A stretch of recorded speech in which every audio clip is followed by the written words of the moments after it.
Oh my goodness. Oh my goodness, what is this?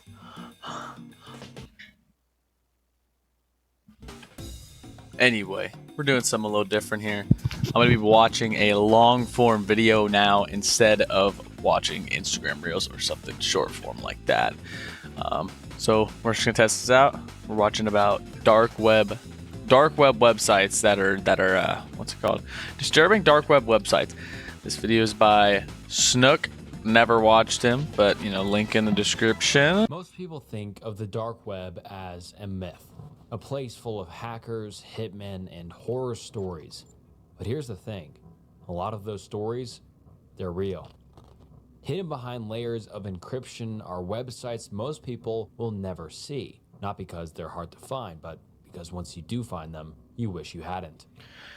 Yeah, I wonder how you actually like track those down. I feel like they're just not. They wouldn't just be on like a regular browser. Like you have to get a specific. I feel like you have to get a specific browsing like thing to find them. We're talking about marketplaces for illegal experiments, forums filled with cryptic countdowns, and live streams no one should ever be watching.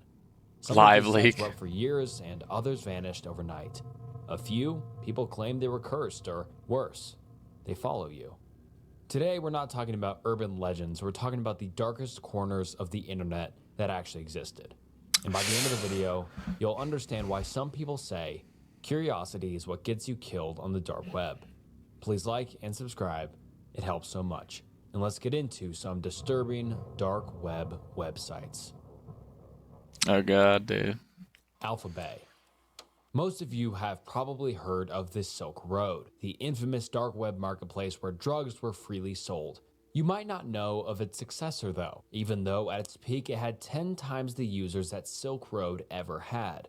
Founded in 2014, a few months after its predecessor was shut down by the FBI, it reached nearly 370,000 listings at its peak with 400,000 users. A Rolex for $400.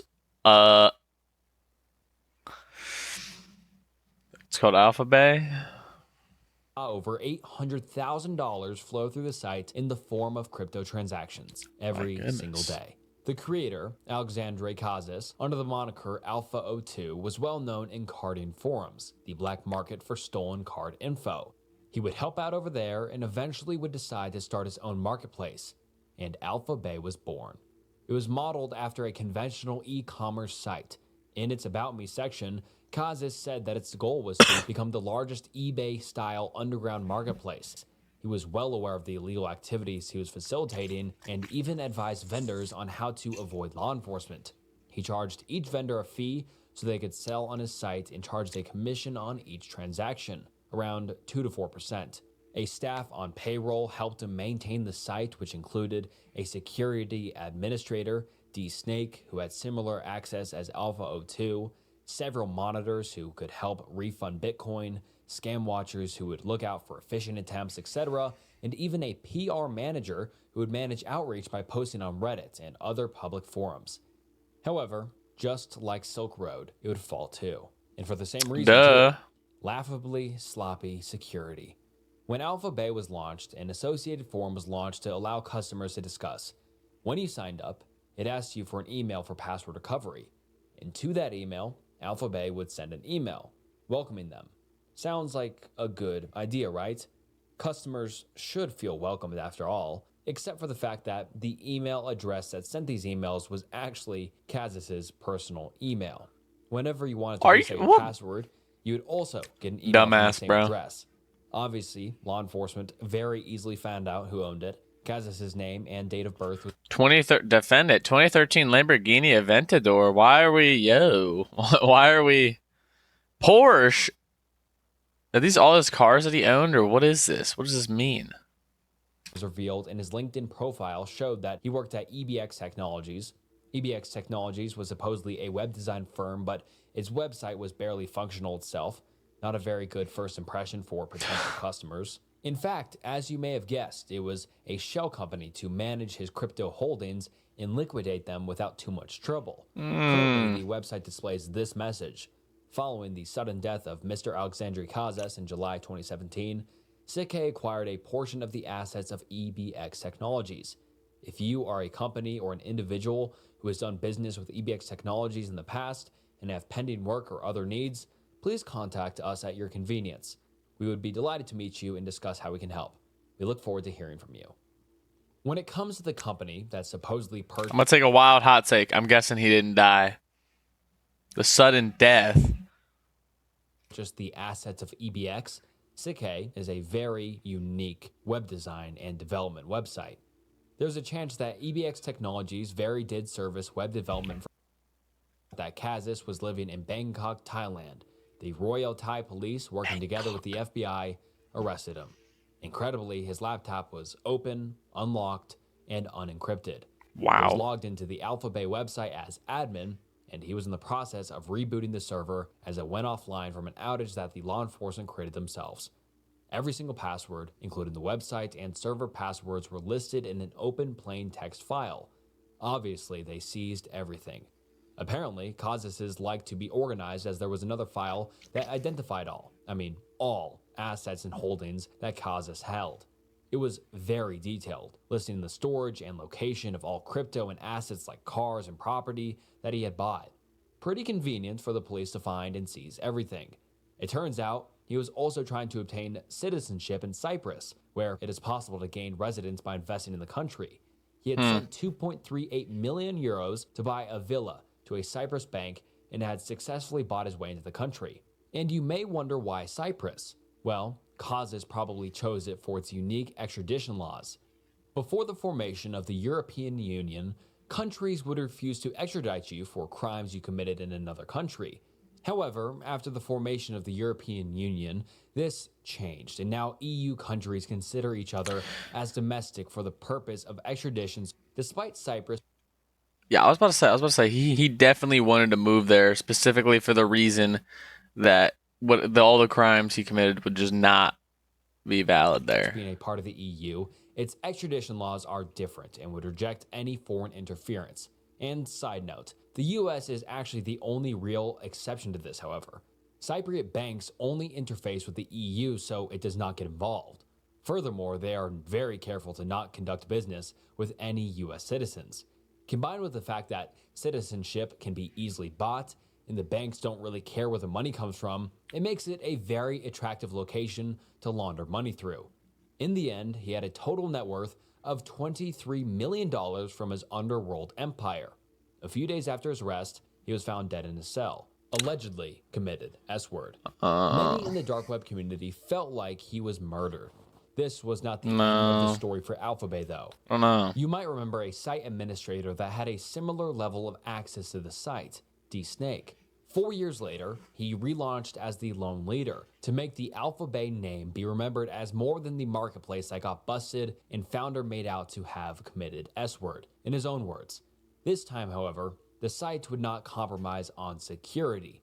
One of the reasons Kazis was caught was through Bitcoin blockchain analysis, but now the site only accepted Monero, another cryptocurrency network which the same hack would be almost impossible to replicate on. In an interview with Wired, he detailed his security practices. He runs an Amnesak operating system which wipes all data on reboot. Furthermore, he claims to not store any incriminating data on hard drives and has a USB kill switch which would wipe his computer's memory in seconds. He shuts it down every time his PC leaves his site, even for bathroom breaks. In his own words, biggest issue is that regard is the human needs. I would say that is the biggest inconvenience. You make sacrifices, though once you get used to it, it becomes second nature. Well, bro, that suck having to worry all the time because you got some like mad incriminating stuff on your computer, dude. And he has a USB kill switch to just plug in, delete it. Kazis made plans to go to a non-extradition country. The Snake actually managed it and says that he is located in the former USSR. AlphaBay always had ties to Russia. Its rules had always banned the sale of data stolen from victims from former USSR countries, which is a common practice among Russian hackers to prevent scrutiny. Now, the Snake implemented a blanket ban on discussion on USSR countries such as Russia, Belarus, Kazakhstan, Armenia, etc. Still, the Snake says he has traveled to several continents in the last 4 years and was living freely, all because of him always being technically ahead of the law. It didn't live up to its former glory, however, with only 500 listings in the beginning Cocaine, cannabis, 10 grams of what? of its relaunch. 2CB? But it does have a few flashy new features, Prescriptions? namely AlphaGuard. Snake claims that it lets its users withdraw their funds even if AlphaBay went offline, as it automatically rents and sets up new servers if AlphaBay is detected as being offline. This way, customers can be sure that they won't lose any money. A new I2P mirror was launched, which is a project designed to be a fully encrypted private network layer, and his fortifications aren't fully built yet, apparently.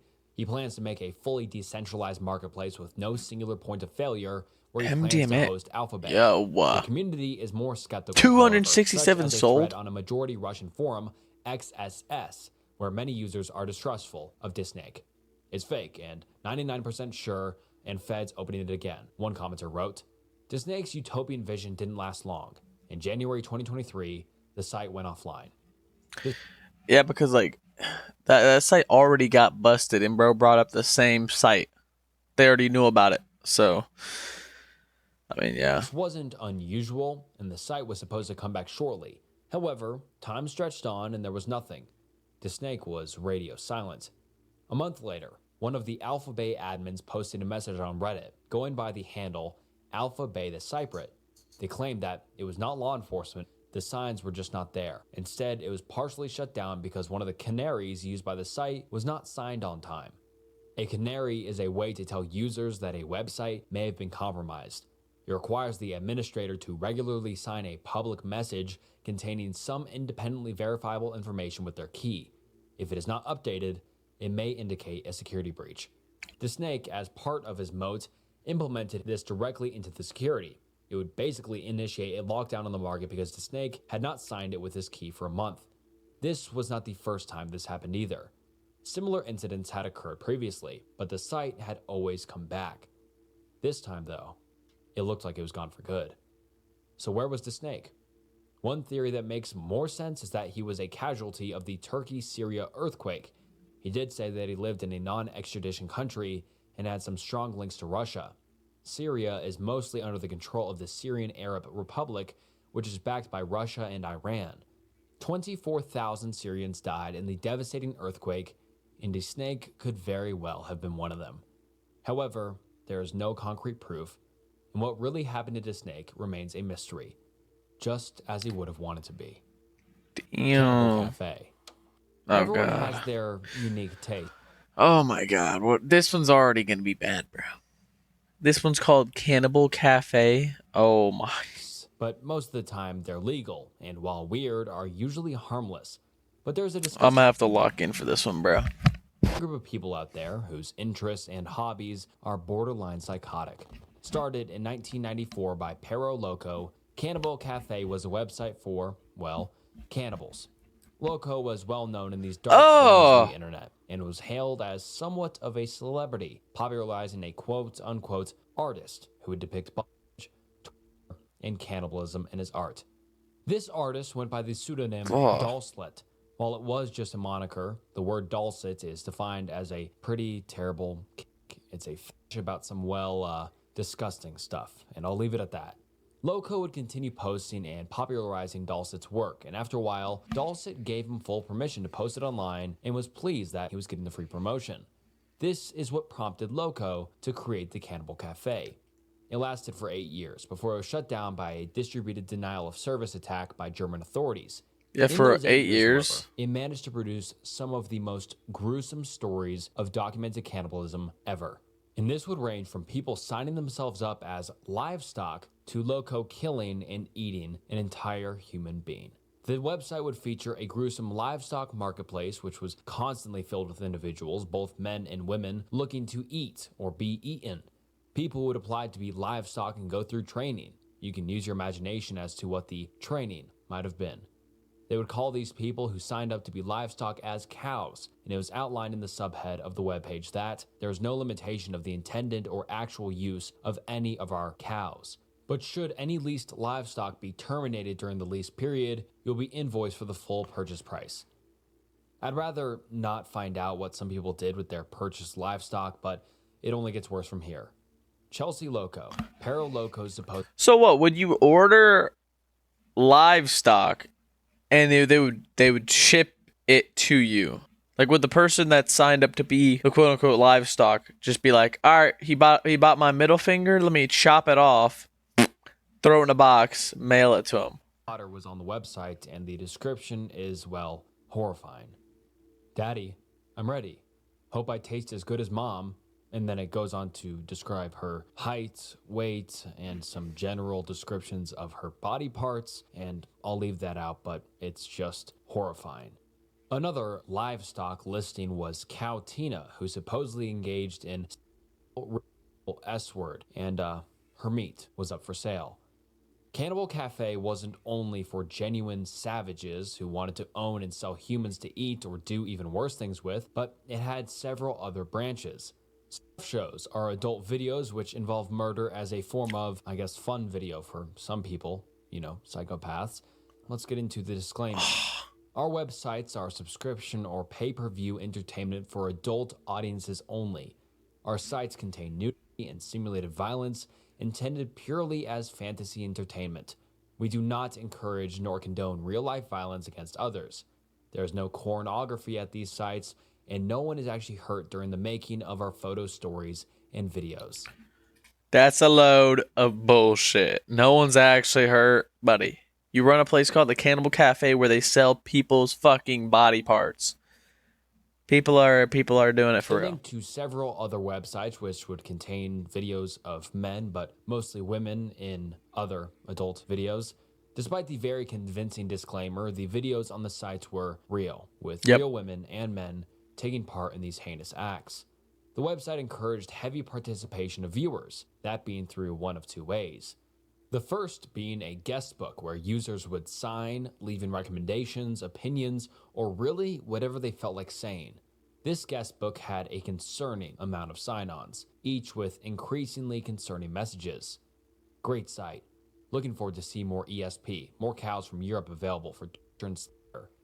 Wish more wild stuff went on there. Hope that this site rolls for you. Hey, looks nice so far. Can't wait for the human livestock to be bred and cattled. Right from the start. The Cannibal Cafe also hosted a message board, which is what would lead to its eventual shutdown. But what brought this site to the attention of the authorities was the Mewis Jurgen case. A user of Cannibal Cafe, Armin Mewis, had started talking to another user on the website, 44-year-old Bernd Jurgen Brandis, who lived 250 miles away from Armin. They started talking after Armin responded to an ad posted by Brandis on the Cannibal Cafe message board, who was looking for someone to eat him alive. On March 9th, 2001, Armin brought Jurgen home and had sex with him before killing him. While Brandis did consent to this, it's still very illegal. The following events were recorded on a video camera. And of course, I can't show any of this on YouTube since it is way, way, way too disturbing. Mewis performed a series of disturbing and illegal acts on Brandis, which involved severe bodily harm. Brandis had taken medication beforehand to help with the pain. Warning, the following details are still very graphic and unsettling.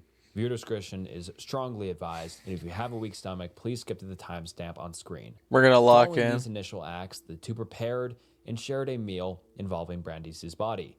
Brandis later requested to be left to pass peacefully, succumbing to his injuries overnight. His final words were reportedly, "I have to piss."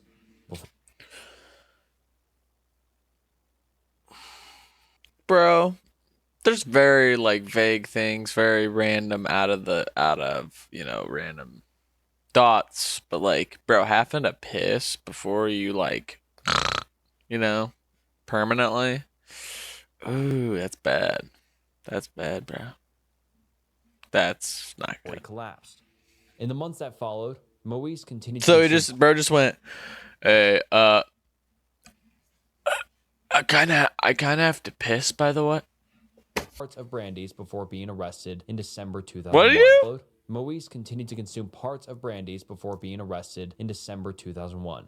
He was initially charged with manslaughter, but after a retrial in 2006, he was convicted of murder and disturbing the peace of the dead. So that was a YouTube-friendly description of what happened that day. Mewis is currently serving life in prison. Paraloco is still out there, the creator of Cannibal Cafe. Ah. After posting an announcement on the message board reading, I am in the process of putting up an all-new website, which is called... And the site is dedicated to the concept that there are real doll set girls and we are going to explore our darkest desires, or at least I am, and you're welcome to join me for the fun. One thing in particular that I'm going to do is set up a photographic diary, or logbook, if you will, following the progression of our doll set girls from the relative innocent submissive through training as the ultimate submissive to cattle status and ultimately to meat on the table. In addition, the site will feature my entire collection of doll set art and doll set style art, as well as photographs, both real and Memorex. We already have at least one real doll set girl and of course, are looking for more. I'm sorry that I haven't been keeping up on the posts here in this forum. I'll try and do better. I'm wondering if Terry is interested in becoming a real doll set girl, since I know that most of you would love to see photos of her training and what follows. By the way, the best way to reach me is always via email. I can be reached through either of my addresses, which are... Thanks for your attention, Paro Loco. This website How did I find is that, man? still up and running, the one that he recently created, but I will not say it, and don't go looking for it. Big disclaimer, do not go looking for this website. This is still an active forum site and has a very extensive registration agreement. The agreement does have some interesting and concerning aspects to it though. The first paragraph says this: you agree through your use of this forum that you will not post any material which is false, defamatory, inaccurate, abusive, vulgar, hateful, harassing, obscene, profane, sexually oriented, threatening, invasive of a person's privacy, adult material, or otherwise in violation of any international or United... So we can't snitch and tell the truth about, like, they're like, don't lie about being, abusive, vulgar, hateful, harassing, obscene, sexually oriented, threatening, adult material, but you're running a site about cannibals wanting to eat each other and have sex with people and then kill them and eat them. United States federal What? law.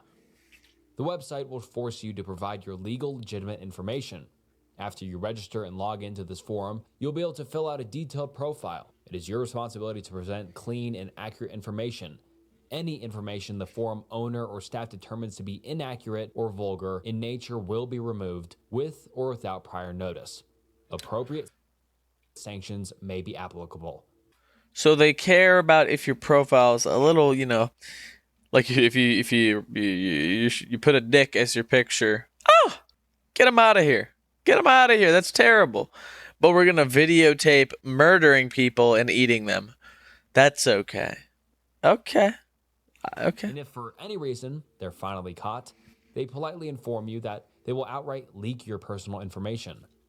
You remain solely responsible for the content of your posted messages.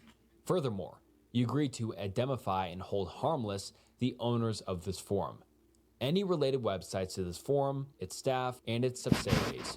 The owners of this forum also reserve the right to reveal your identity or any other related information collected on this service in the event of a formal complaint or legal action arising from any situation caused by your use of this forum. So, it's very clear why I haven't decided to probe deeper. Please note that with each post, your IP address is recorded. In the event that you need to be banned from this forum or your ISP contacted, this will only happen in the event of a major violation of this agreement. Also note that the software places a cookie, a text file containing bits of information such as your username and password, in your browser's cache. That is only used to keep you logged in/out. The software does not collect or send any other information to your computer. Now, I don't know about you, but I'm having a hard time trusting that, especially after seeing what these guys get into. Yeah, and also, why would they feel the need to say that? By the way, the cookies that the browser puts on your PC, that's all they're doing. It's just making sure you get your username and password. There's two options once you've signed your rights away. One being that you're above the age of 18 and that you accept the terms, or that you're younger than 18. In most cases, a button which says that you're younger than 18 and accept the terms will probably kick you off the website. But with this, who knows what it does. The website was insanely popular all the way up until 2011, where it was reported that it received over 1 million visits each month, with even a US congressman being an active user. The average user age was around 40, and the website was under constant scrutiny by the FBI, with Loco himself having been hauled into questioning numerous times. Paraloco believes he's doing no harm by encouraging these activities, believing that consenting adults should be able to do whatever they want, even if that involves killing each other. Except this doesn't reflect on the issues where there are young, impressionable children and teenagers who may stumble upon these sites and grow up with a deeply sick and twisted worldview. In the Maywis case, it was reported that his fetishes came upon him as a result of his twisted upbringing paired with his environment at the time. He grew up with a psychotic mother who had heavy, misandrous views, making him Maywis dependent on her completely. It would go as far as her accompanying and practically chaperoning him to dates and even work trips. She would guilt trip him, humiliate him, and her psychoticness was further solidified by the fact that both her ex-husbands left due to mental cruelty.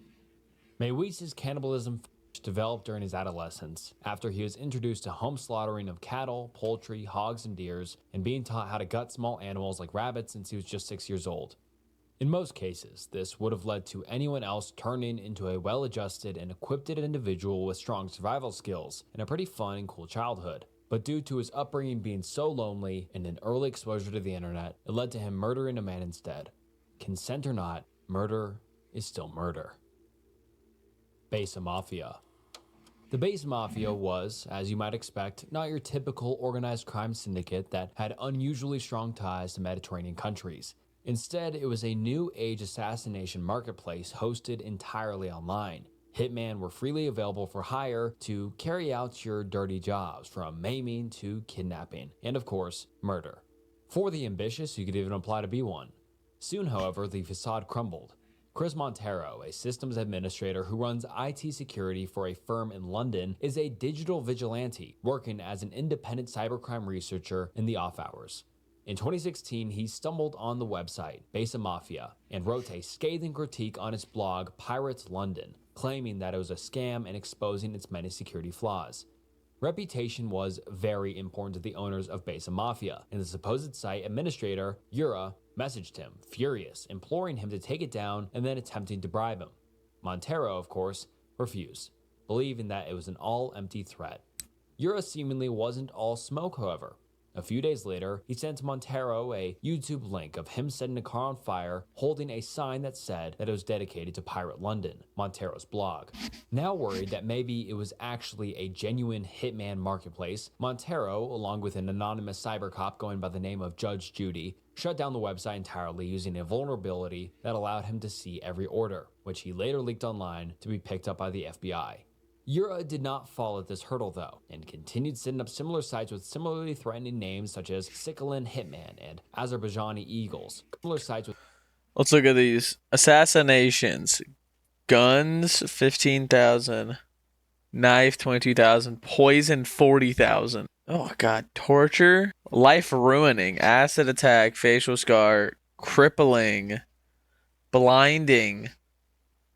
Castration. Torture. Grape. Beating. Scare. Dude. branding names such as Sikhalin Hitman That's and insane, bro. Azerbaijani Eagles, Kimura Hitman, and a host of others. They all work the same way. An aspiring criminal would set up an anonymous account, select their desired job, and upload the details. They would start a chat with Yura where he would coax them into trusting him and the Bitcoin would be sent over. Now, some of you may have had this suspicion from the beginning, that it was actually a scam and there were no real murders looking for the job. And you would be right, of course. Yura did not put much effort into making it believable either. His English was poor and his knowledge of the US geography even worse. For example, one user ordered a hit on somebody in Hawaii. Yura responded by saying that he had a hitman in a nearby state who could drive there and do the job no problem. For those unfamiliar with the United States, Hawaii is an island roughly 2,500 miles away from the nearest state. Not to mention that driving there would be very difficult with the Pacific Ocean between it and the US. Yeah, for real. The user still paid $3,000. The site used stock pictures of assassins and results from a Google search for scary-looking hitman on its front page. It would be laughable, if not for the real and despairing loss of lives that did actually occur due to this site. In February of 2016, a user named Dog Day God ordered a hit on a middle-aged woman posting, "For reasons that are too personal and would give away my identity, I need this bitch dead, so please help me." The target was Amy Alwine of Cottage Grove, Minnesota. She had a husband, Stephen, who worked as an IT professional and was also an elder in the United Church of God. They had an adopted teenage son. Dog Day God transferred around $6,000 in Bitcoin to Yura, feeding him information on when Amy would be alone in the house or places outside she would go where there would be no one else. First, they discussed a hit and run. Dog Day God liked this idea as it could be seen as an accident. And then arson. Yura promised him that it would be done soon, but the hitmen were failing and he couldn't do anything about it. Of course, there were no attempts at all, and Yura kept asking for more money after each supposed failure, and Dog Day God grew angrier. "I do not care about date or method. You have her picture and address, so you can tailor or do whatever you need to do to get the job done." One curious request, however, was that the husband and kid be left alone. He claimed that the kid was a friend of their child and he did not wish to see him orphaned. A surprising amount of thought and empathy from someone who was planning to murder the kid's mother. Yeah, what? Thankfully, though, a couple of months later, nobody was murdered and nothing came from it. Another hacker by the name of BRSPD broke into the website and dumped all the chat logs online in May of 2016. The FBI picked these up and alerted all the targeted victims. They told Amy and Stefan to bump up their security, so they bought a home security system and a gun to protect themselves with. Stefan shot Amy in the head with the very same gun 6 months later. Stefan was Dog Day God all this time. Makes sense why in the request he made it that the assassin shouldn't kill the husband or child. The truth was that he'd been having affairs through Ashley Madison, which was a website for married or people in relationships to find other like-minded individuals to cheat with. He could not divorce his wife because of his position in the church, and so he took this drastic measure. Before it all started... What? He goes, "I go to church, I can't divorce her, that's unholy." So he hires an assassin, the assassin doesn't do it, then he fucking kills her himself and was cheating on her the whole time while they were married and had a child. What? What? Oh my god, dude. And they told him, dude, after that request came out about the dude being like, "Oh my god, kill this bitch," they told him to get security system and a gun, and he got the gun and killed her with it. Oh my god, dude. Unbelievable. He took out a $700,000 life insurance policy in his wife's name and had been sending her threats and pressuring her to end her life online. He attempted to make it look like an S-word. However, a police investigation revealed that the Bitcoin signature of the payments he made with Yura, recovered from the chat logs, matched the hard drive on his laptop. Proof that it was in fact not a S-word, but a long-planned murder.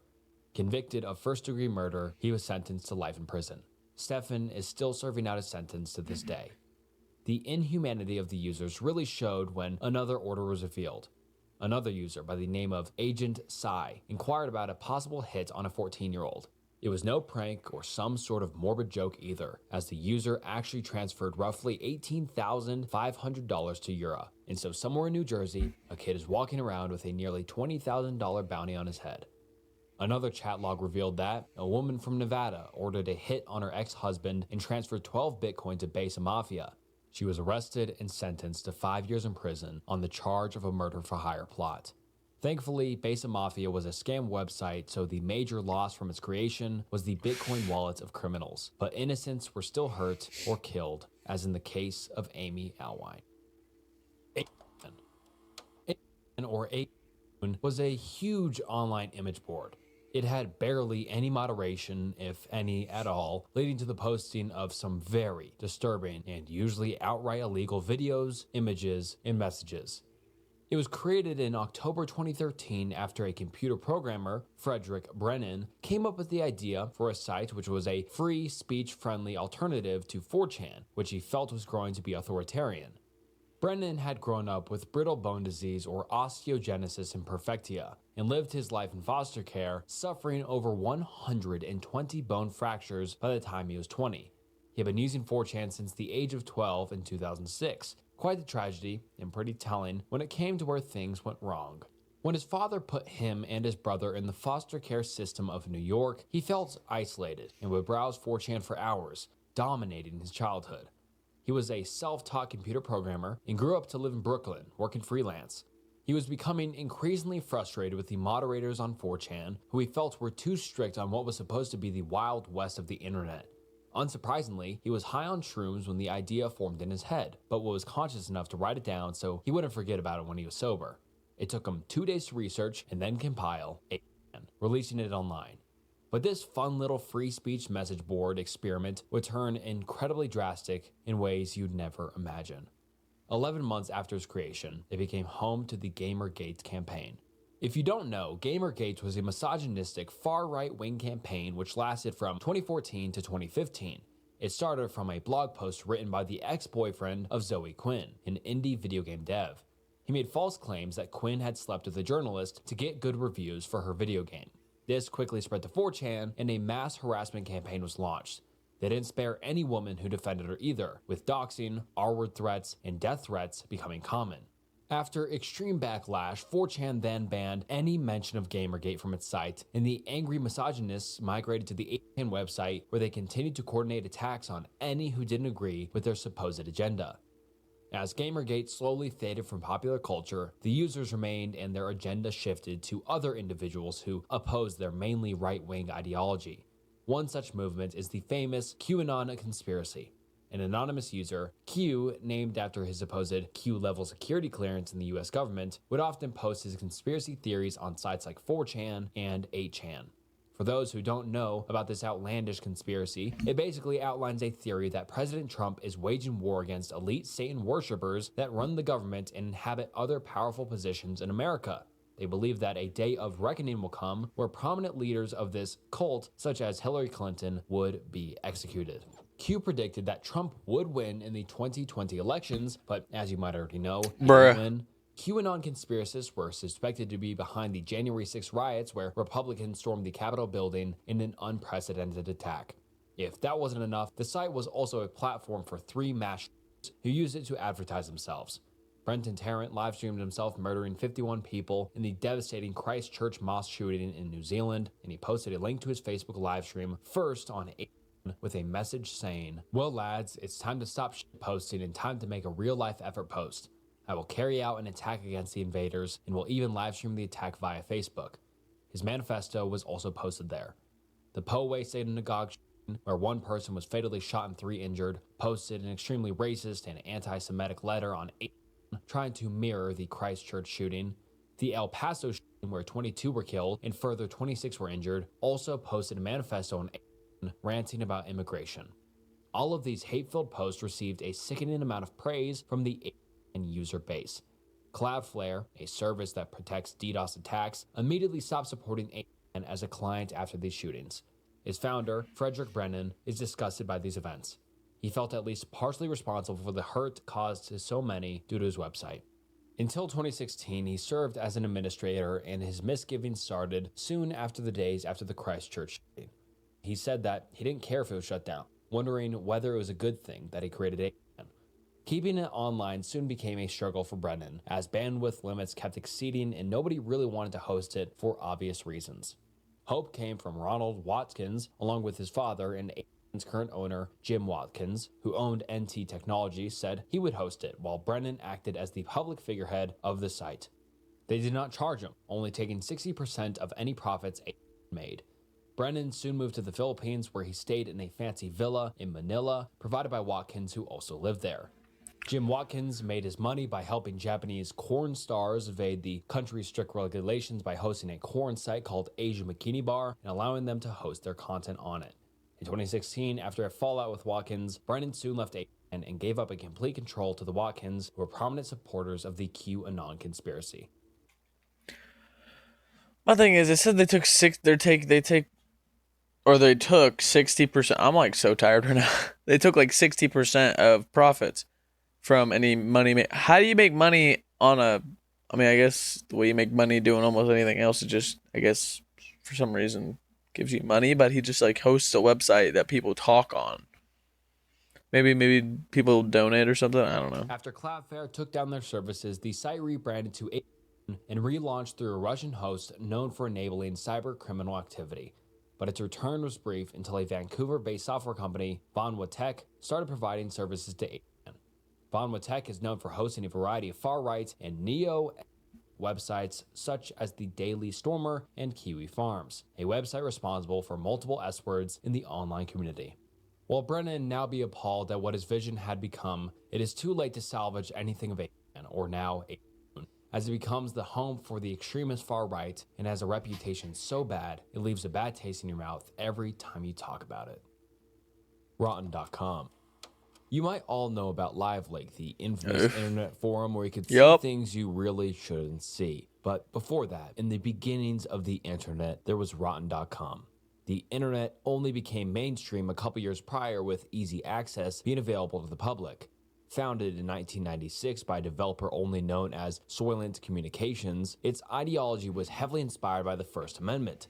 At a time when internet censorship was becoming a bigger worry, Rotten.com wanted to prove that censorship was unethical and wrong and serve as a haven for free speech of a most controversial nature, in the developer's own words.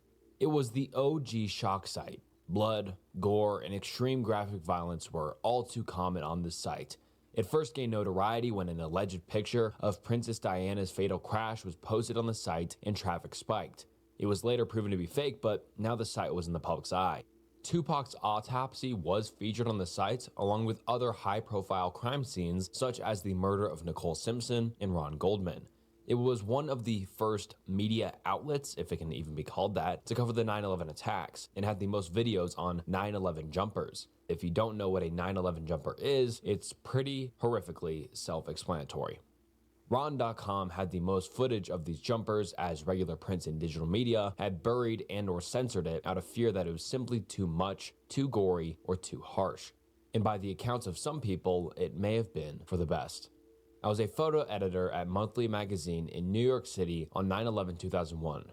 Later that week, I had to edit photos from Getty Images for usage in the magazine, the raw footage that was only accessible to publications that paid for the service. I have never forgotten the images of the jumpers. The photos were clear, and you could see their faces. It was horrific, but even worse in every shot. The woman jumped holding the hand of another woman. The men were always alone when they jumped. I remember crying at my computer as I'm typing this post. Their faces were so clear that a family member could definitely recognize them. The second day, I was so upset my editor-in-chief sent me home. Those posts still exist in the Getty archives. I have never forgotten those horrific photos. This shot was a trigger that I had repressed. I still remember the smell of the city as I walked home from Midtown to Brooklyn with millions of others in its days. Soylent justified this gruesome content by saying that if you wanted to censor the site, you have to censor medical texts, museums, and libraries. Furthermore, he added that horrors are sprinkled throughout life, and I see no problem with concentrating them.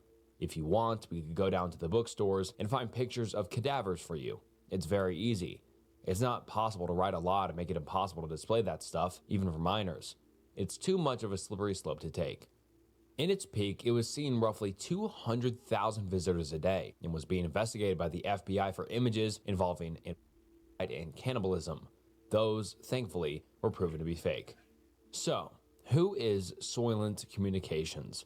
There's a rumor that it is a programmer named Thomas E. Dell who allegedly runs Soylent and wrote a bulletin board system named Waffle. Waffle was used by an early internet service provider named Mindvox, founded by the Legion of Doom hacker group, where it would cover a vast array of topics from the evolution of cyberspace to drugs and Mindvox may have been the inspiration for Rotten.com, and there are many other similarities to the site. However, Rotten.com is no traditional forum site. It had a very minimal layout, just consisting of user-submitted links with a morbid joke description below it and no thumbnails, which meant that you could just see about anything if you clicked that link. It also spawned a host of other sites. The Daily Rotten, started by Thomas E. Dell, published stories based on terrorism, murder, S-word, and abuse. It was driven entirely by user submissions, filtered by an editor, posting extremely graphic images on entirely real gore. Another site was The Gaping Maw, which was a site for commentary and satire written by cartoonist Tristan Farnan. This actually improved the site's image a little bit, as it was more of a discussion and contained intellectual arguments compared to the mindless violence posted every day on the main site. The user base of Rotten.com was obviously deeply disturbed, and this would show clearly when a game called Rotten Deadpool was launched. In it, players would pick 10 people who they believed would die over the next 10 months and would get a point for each correct guess they made. Yo. I don't know about you, but this sounds pretty similar to something I've seen in a movie.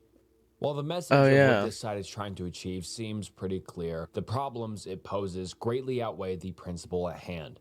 With there already being several rumors of what's hiding deep within the website, there's no telling how long before it's revealed that the website is hosting videos of a very disgusting nature. The internet is a mirror of humanity, and sometimes what it reflects is truly terrifying, and in this case, disturbing.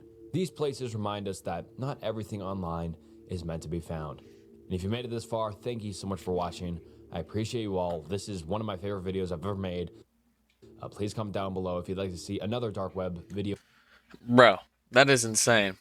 That is insane that those are just out there, man. Those sites are just out there, man. And we're not going to find them. No one, I'm not going to find them. You're not going to find them. Because we're not going to look for them. That's the big takeaway here. Hopefully you guys enjoyed this. A little different video.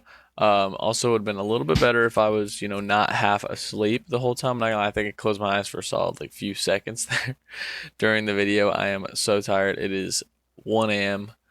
basically. Anyway, see y'all next time.